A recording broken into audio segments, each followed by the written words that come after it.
Anda kembali bersama kami di Prime Time Talk dan kita akan melanjutkan perbincangan. Namun sebelumnya kita simak dulu ada komentar dari Menteri Dalam Negeri Pak Cahyokumolo. Kita akan lihat dulu.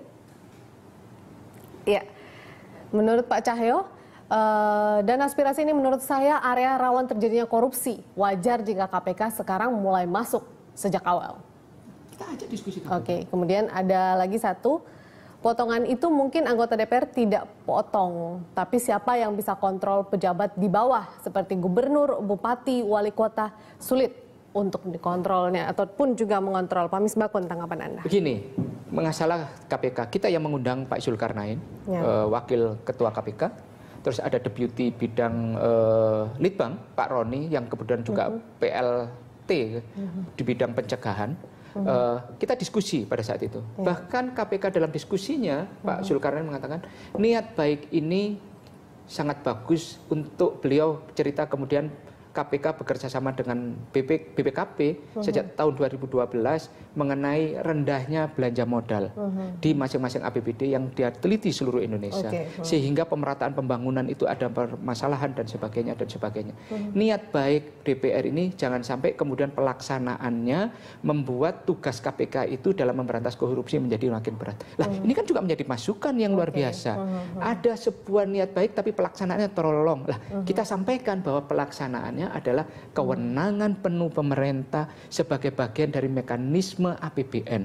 Artinya DPR yang mengusulkan, tapi pemerintah yang mengawasi dan bertanggung jawab atas realisasinya. Kita cuma mengusulkan karena apa? Yang diusulkan itu apanya, Pak? Persisnya. Program pembangunan. Bentuknya apa? Bentuknya itu kita, Pak, ya misalnya kita ini menerima proposal dari masyarakat, kita rekap misalnya contoh madrasah daerah sini mengusulkan misalnya membangun kelas 2. Kalau ada 100 usulan 10 usulan seperti itu. Itu bagaimana milihnya, Pak Misbakun? Kita yang melakukan pengusulan. Berdasarkan karena kita mengertikan dapilnya masing-masing. Orang ini butuhnya berapa sih? Iya kan? Madrasah ini seberapa sih itu. Nah, itu siapa yang melakukan itu? Kita yang itu anggota DPR. Anggota DPR yang itu kan. Punya waktu masih anggota DPR untuk kan itu. Kita punya TA. Itu. Kita punya TA. Kita kan mendiskusikan gitu. Lah, TA-nya nanti sibuk ngurusin itu aja, nggak ngurusin membantu. Karena kan membantu tenaga substantif. Kita kan punya tenaga ahli yang di dapil yang tugasnya memang untuk itu. Dan itu memang ada dialokasikan. Itu untuk mengurus rumah aspirasi itu. Itu. Lah, tugas itu memang ada. Kita punya. Lah, inilah kemudian kita sampaikan kepada pemerintah, ini loh.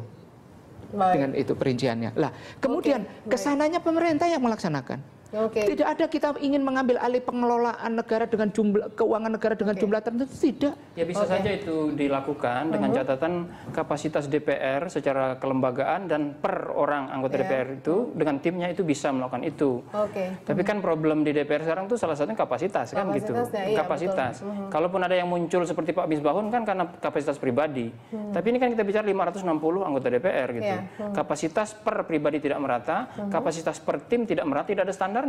TA itu misalnya kapasitasnya kita bagaimana? Kan standarnya seperti apa? Itu ada problem di baik, Pak Misbakun tahan dulu. Bang Rio juga pasti ingin memberikan komentar, tapi saya terima telepon dulu. Bang Rio, ada Pak Yoyo di Blora, Jawa Tengah. Pak Yoyo, selamat malam. Selamat malam. Baik, Pak Yoyo, silakan ingin memberikan komentar atau mungkin bertanya langsung dengan anggota Dewan kita kebetulan yang ada di studio. Ya, ini komentar aja. Iya, silakan Pak Yoyo, lebih lantang suaranya mungkin. Iya.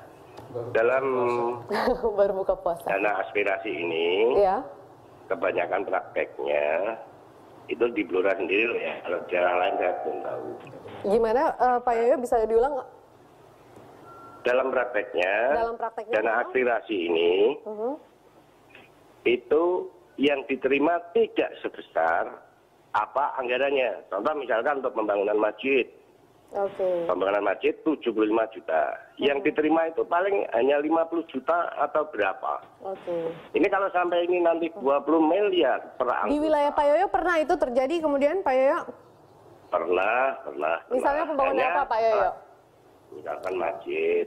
Tapi laporannya tetap harus 75. Nah ini yang repot kan di daerah. Bagaimana membuat kwitansi yang mencari sana kemari. Nah ini kalau 20 miliar seperti ini, apa tidak malah bahaya ini? Itu kenapa rakyat tidak protes kemudian? Nah, protes mau kemana Bang itu katanya untuk pembuatan. Oke, baik. Terima kasih. Kenapa dan lain sebagainya. Baik, terima kasih Pak Yoyo sudah berpartisipasi bersama kami di Prime Talk. Saya ke Bang Rio. Ya, Bang Rio masih bersama kami. Masih. Bang Rio, ya itu kalau kita dengar sendiri dari tanggapan masyarakat, sepertinya masih banyak masyarakat yang khawatir dan tidak menilai ini sebagai suatu hal yang positif yang bisa mereka rasakan secara langsung begitu, Bang Rio. Apakah kemudian dalam proses, saya masih katakan ini negosiasi antara anggota DPR dan juga pemerintah, karena ini juga belum disepakati langsung oleh pemerintah, ada yang dilakukan oleh fraksi Nasdem kemudian ke depan, Bang Rio?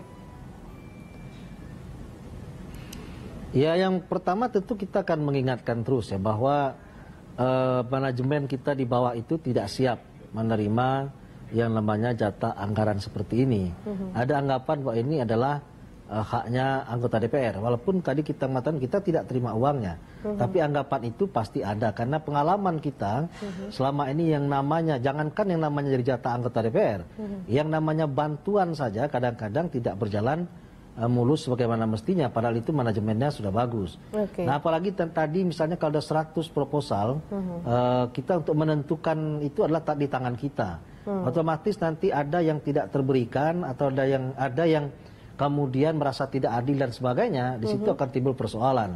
Belum misalnya karena dananya sedikit ya, yang dapilnya kecil anggota DPR-nya, misalnya di Papua misalnya 29 kabupaten kota yang ada anggota DPR cuma 10, maka itu akan menimbul persoalan-persoalan yang persoalan politik di belakang hari.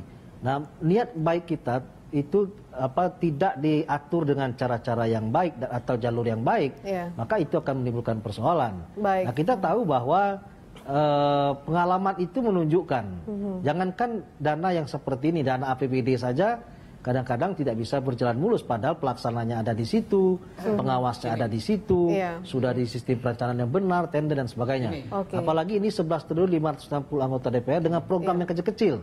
Ya, ada sumur bor, misalnya tadi ada bantuan kepada madrasah, misalnya ada bantuan ke kemana-mana. Jadi menurut saya sih ini agak sulit kita untuk melakukan pengawasan terhadap soal yang seperti ini.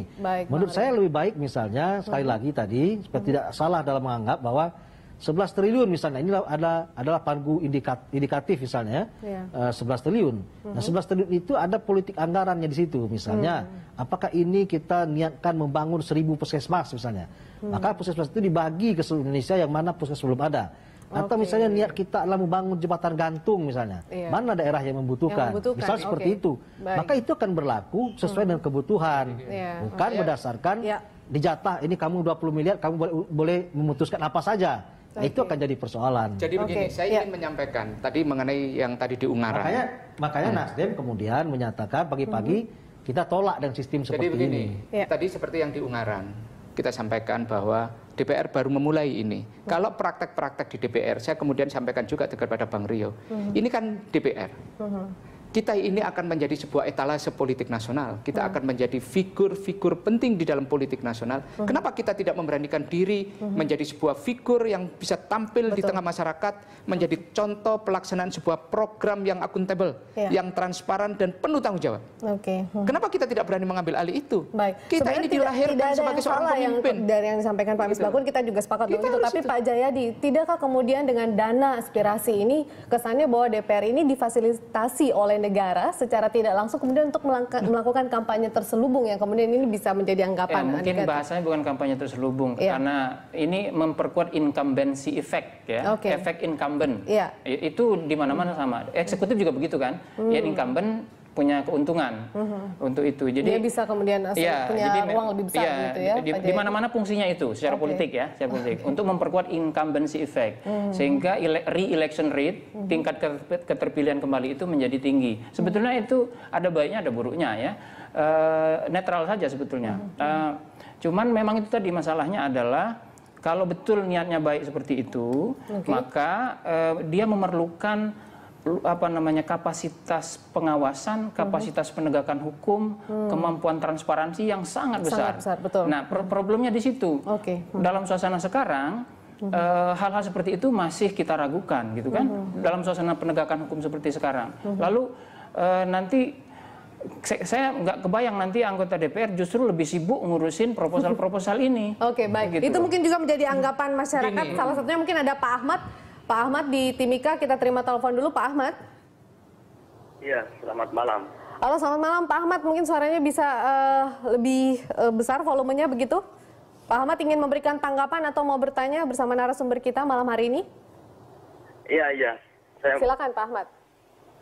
Iya, itu saya mau komentari Pak Misbahun. Iya. Sebenarnya Iya, saya mau komentari Pak Misbahun. Silakan Pak. Silakan Pak Ahmad. Iya, Pak Misbahun. Sebenarnya DPR itu pengawasannya saja sudah tidak terlalu bagus. Nah, terus sekarang mau terima proposal dari mana-mana, dari program apa saja. Kalau begitu bentuk saja kepala dinas di bawah Pak Misbahun. Iya. Dinas-dinas dibentuk supaya 560 anggota DPR itu ada kepala-kepala dinas di bawahnya supaya tinggal terima-terima itu proposal. Kami sudah muak sebenarnya lihat itu. Terima kasih. Oke, baik. Terima kasih Pak Ahmad. Sedikit mungkin Pak Misbahun. Begini, apa yang saya ingin meneruskan yang tadi, yang saya sampaikan bahwa kita ini lahir sebagai orang yang dipilih oleh rakyat. Kemudian kita harus punya keberanian. Keberanian apa? Menjadi contoh praktek-praktek bernegara yang baik. Dalam pelaksanaan yang baik. Ini kan upaya DPR, upaya anggota DPR untuk memperkuat hak representasinya yang akibatnya itu akan membuat DPR menjadi anggota DPR itu berkualitas, kemudian mempunyai impact secara kelembagaan kepada DPR. Kita ini mau anggota DPR-nya itu kuat, kemudian menjalankan fungsinya itu dengan baik, pengawasan, kemudian legislasinya, kemudian anggaran fungsi anggaran ini dengan baik nggak? Lah, kalau fungsi-fungsi itu berjalan, kemudian anggota DPR itu kan checks and balance kan jalan. Jangan salah bahwa 11 kalau disepakatinya nanti 20 miliar dan menjadi 11,2 itu cuma 0,5% dari APBN kita 2030 triliun. Kenapa kita berbicara tentang 0,5% kemudian kita tidak berbicara pengawasan yang 99,95%-nya? Karena masyarakat melihat DPR itu sudah negatif, Pak. Lah itulah yang saya sampaikan kepada, ayo kita berlomba bagaimana melakukan pengawasan. Itu berlomba. Kita ambil alih itu. Dalam hal apa? Menjadi contoh pejabat negara, penyelenggara negara yang akuntabel. Kita jawab telepon dulu Pak Jayadi. Ada Wawan dari Makassar. Wawan silakan, Pak Wawan. Pak Rio Kapela mungkin Mas mendengar. Iya baik. Mas bersambung bersama kami Pak Wawan, silakan. Tadi di TVRI saya nonton berita orang NTT mengeluh karena anggota DPR-nya cuma datang lihat doang. Gimana kalau lihat doang? Minta bantuan enggak? Nah, kalau Pak Rio Kapela ke NTT, tiba-tiba masyarakatnya yang lagi kelaparan, yang lagi gizi buruk itu, minta bantuan sekian miliar, Anda gimana caranya? Bisa enggak langsung? Kemudian atau Bapak ke Sinabung, terus masyarakat Sinabung minta ini, minta itu. Apa yang Anda lakukan? Beda kalau presiden langsung keluarkan dana atau eksekutif. Nah, kalau anggota DPR, Pak Jayadi Hanan, bagaimana caranya ini? Sementara masyarakat sudah kelaparan di NTT. Kalau anggota DPR datang meninjau kemarin, lihat aja di TVRI minta bantuan. Gimana anggota DPR? Cari dana apa? Keluarkan duitnya sendiri atau korupsi untuk membantu segera konsekuen. Baik, terima kasih Pak Wawan sudah bergabung bersama kami. Pak Wawan dari Makassar, kita akan tanggapi apa yang disampaikan oleh Pak Wawan ini di segmen berikutnya. Pemirsa tetaplah bersama kami di Prime Time Talk.